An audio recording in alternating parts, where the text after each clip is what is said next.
Hey there, land lovers. Today's video is a clip of Dave's discussion with author and tiny house owner, builder, and dweller Ethan Waldman.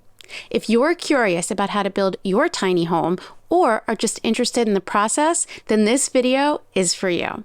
Ethan is going to share some of his best tips and advice so that you can avoid common mistakes and make your project a success.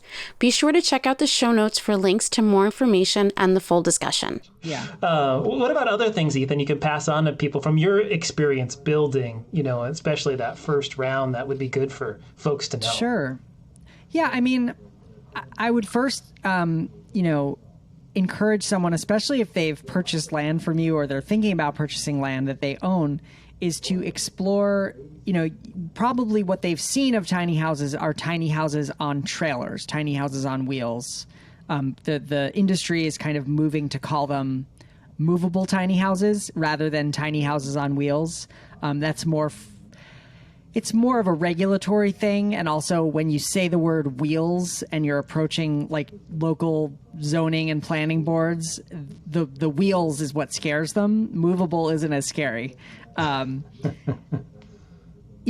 tiny house trailer these days, and now they make special tiny house trailers, which I strongly recommend if you are going movable to not just buy a general utility trailer like I did.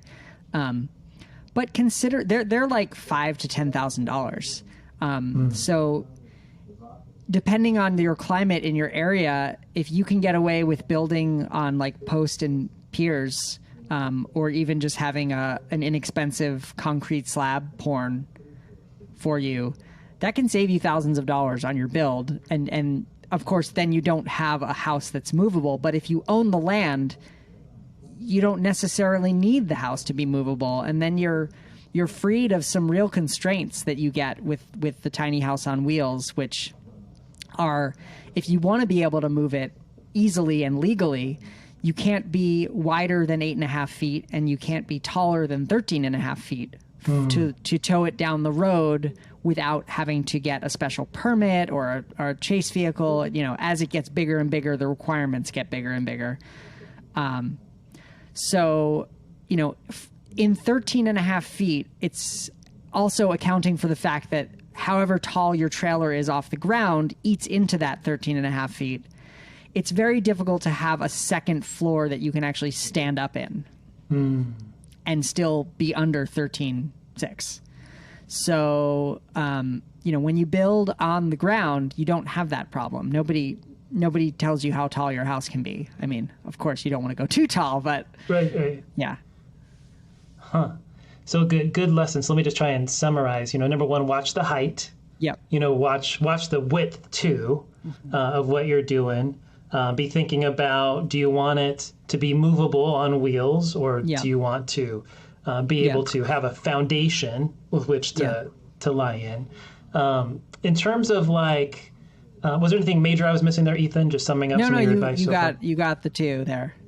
Okay, awesome. What about in terms of like utilities and living off grid, which a lot of our clients are interested in. A lot of people buy land from us. There's not electricity. There's not sewer. There's not water that's set in there for most of the land that we have. So what are your thoughts on that? People overcoming that. Any trips? Any tips, tricks, or hints around that?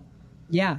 Well, first I'll say, just in a tiny house in particular, it's very important to plan out those utilities and where they go in the house, because in a traditional, say, single family home build, you might have a utility room, for example, in the plan. And then your subcontractors are going to come in, and the plumber's going to stick the hot water heater in that room, and the electrician's going to put the electrical panel in that room. And in a tiny house, you really need to like plan out where that furnace is going. Where is that hot water heater going? Down to the inch sometimes, because sometimes it just won't fit where you want it to be. So it really is more of a jigsaw puzzle. So try to plan that stuff out before you ever start building, or certainly before you ever start framing interior walls, at least. In terms of living off grid, it can be a challenge in a tiny house for a number of reasons. I'd say the biggest challenge that we have is just water in tiny houses. They're oftentimes not connected to the ground, so it can be difficult to get water in and out of them without it freezing. Some tiny houses elect to kind of build in storage tanks. But of course, if you have a gray water tank that collects the water from your sink and your shower, that has to get emptied. And that could mean a trip to a pump out station, or, I don't know what it would mean if you were a stationary house. One big tip, or something that I am a big proponent of for all off-grid houses, is to look into compost toilets. Because one of the, as I'm sure you know, a very expensive part of developing land can be putting in a septic system. If your state allows for gray water discharge, usually there's a permitting process for that. And I'll just define gray water is the water that comes out of your sink and your shower. So it's not water that you'd want to drink, but it's also not contaminated with feces and urine and that kind of stuff.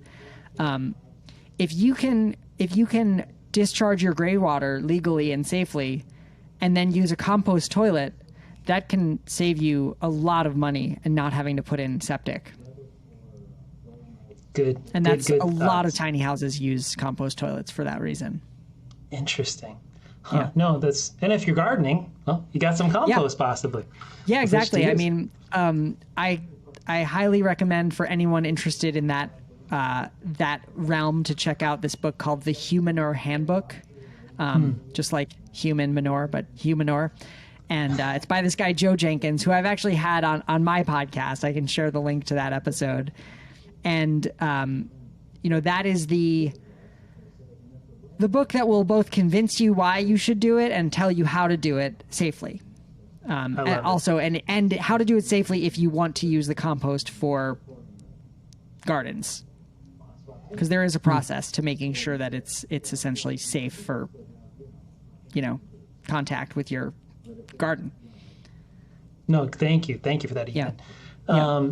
Anything else, Ethan? As we could talk forever about this, but major things that you'd want someone to take away, tips, tricks, hints, as they think about tiny homes and getting started on it and whatnot. Maybe even in relation to the land. Any things you would like people to think about.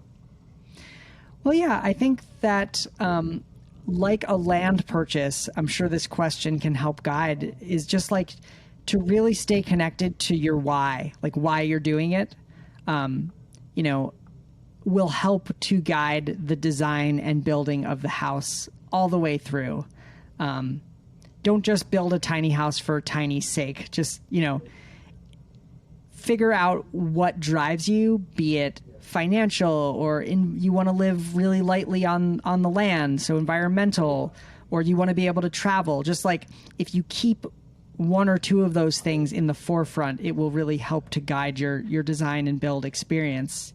And it'll ultimately, you'll end up with a house and hopefully a property and land that really serves what you want.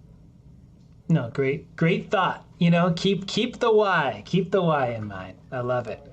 Well, Ethan, thank you so much for being with us. If someone wants to check you out or ask questions, where's the best place to go and reach out to you? Yeah, you can find me on my website, thetinyhouse.net. I actually also love doing listener Q&A shows on my show, so you can go to thetinyhouse.net/ask, and there's like a record a question type button that you can do there. And I'd love for people to check out Tiny House Lifestyle Podcast. That's, in every major podcast app. Just search Tiny House Lifestyle Podcast and you'll find it. I love it. Well, Ethan, thank you so much for coming on the show. Thanks, Dave.